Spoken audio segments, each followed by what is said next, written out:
Samantala, kinundena ni House Deputy Majority Leader Paulo Ortega V ang pagkalat ng mga pekeng quote card sa social media mula sa mga kilalang personalidad. Pinalalabas umano kasi na nagbibigay sila ng mensahe ng suporta para kay dating Pangulong Rodrigo Duterte na haharap sa paglilitis ng International Criminal Court. Kabilang sa mga quote cards sa social media ay nanggaling umano kina US President Donald Trump, adult film star na si Johnny Sins at ang fictional character na si Saul Goodman mula sa isang American TV crime drama.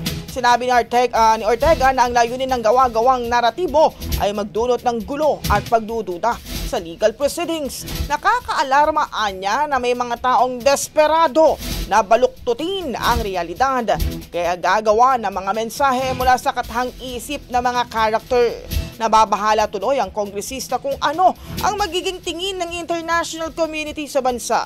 Paliwanag pa niya, pinagtibay ng jurisdiksyon ng ICC sa kaso, ngunit patuloy na kumakalat ang pekeng impormasyon na nandinin lang sa taong bayan.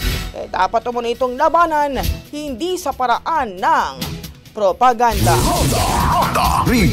Ang bahaging ito ay hatid sa atin ng PowerCell Salabat, ginhawa ng bawat nangangarap.